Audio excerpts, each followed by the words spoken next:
it's more of an explosive punch than let's say George Foreman, where it's heavy thud, knock George you out. Foreman was something else. I love George. Yeah, George Foreman. He was skilled too, man. You look at a heavyweight, super skilled, came back, reinvented himself. He's great.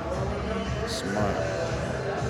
How do you rank your heavyweights, anyways? Like top 3 heavyweights all time. Who'd you get? My top 3 heavyweights?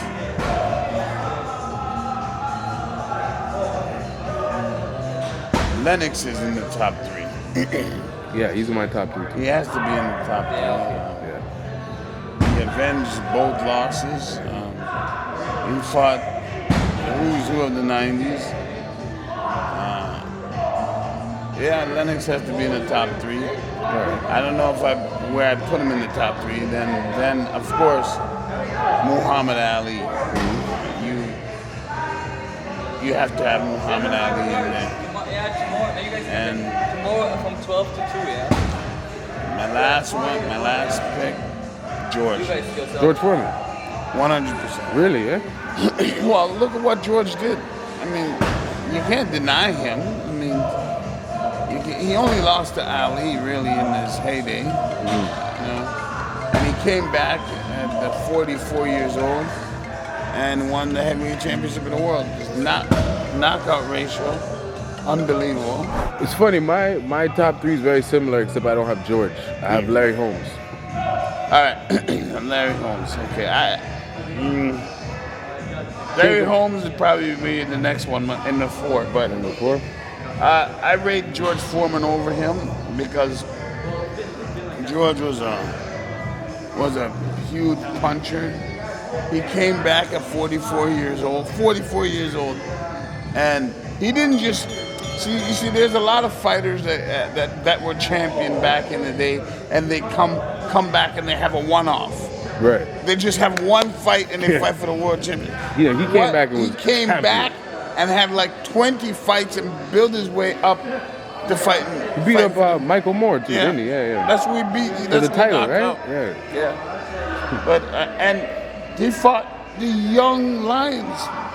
He might have been better when he came back, actually, if you think about it. You know what? I think only his thinking was better. Right. His thought process. He became more thinking and more technical with his skills. Yeah, I agree. I put Larry Holmes there because, one, I think they never give him his credit because he's almost a carbon copy of Ali. He was maybe a little slower. He wasn't as light, but he fought like Ali to me. All right. This is why I believe that it's hard to rank him up there.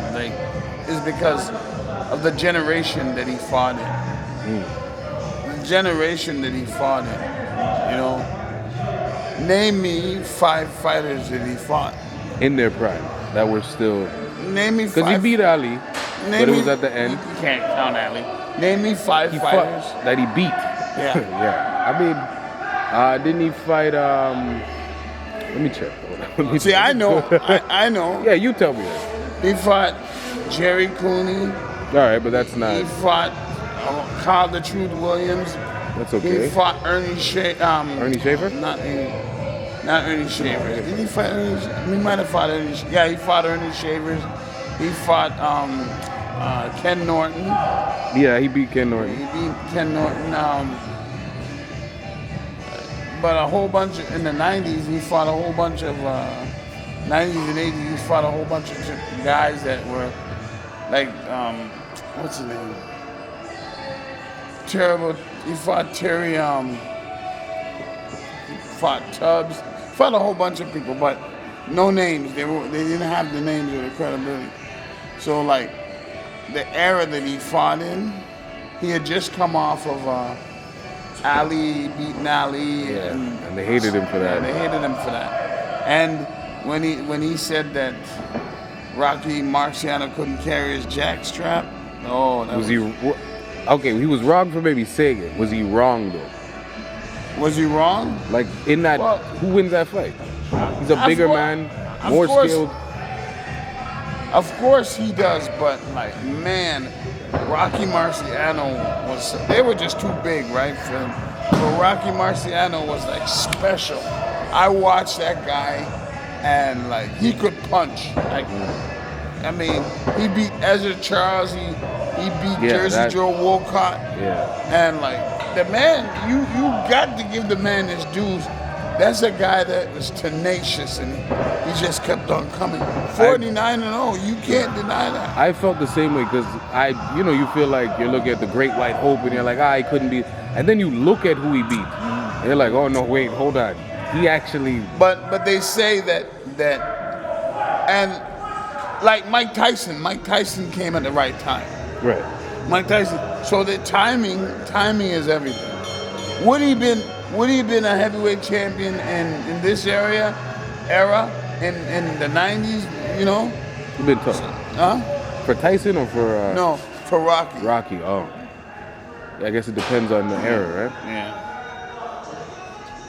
But you look at Foreman. Foreman would be a champion in any era. Yeah, he had the size and skill. Yeah. I don't know if Lennox would be a champion in any era. You don't think so? I don't know. I don't know because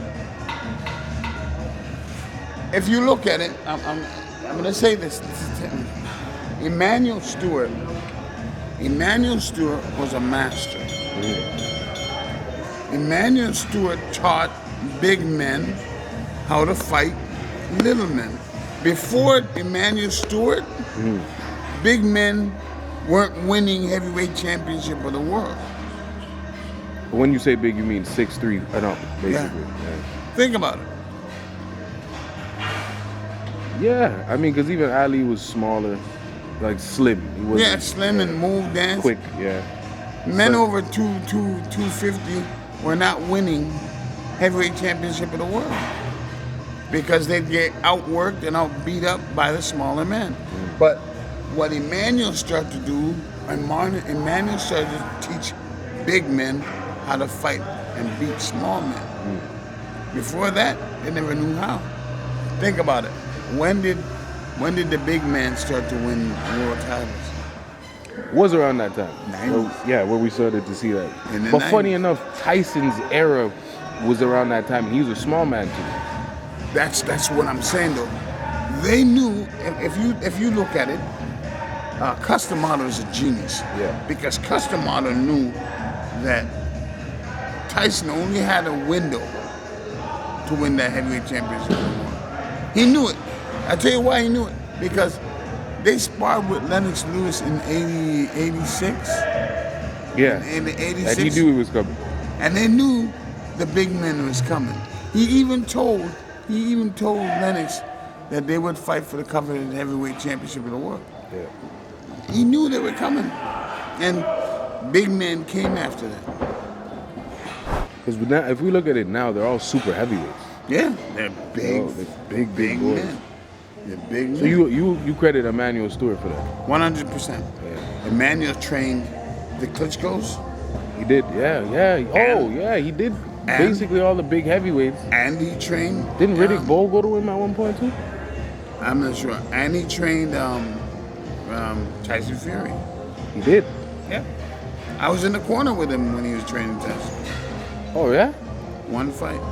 Which fight was it? It was a journeyman. Oh. And then I was in his corner. I was in Tyson Fury's corner, just me alone, when he fought Nevin Patrick in England.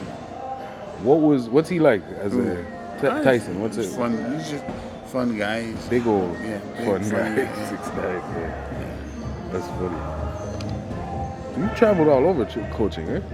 You traveled all over coaching. Coaching and fighting. I've been all over the world, bro. And I still got more to go.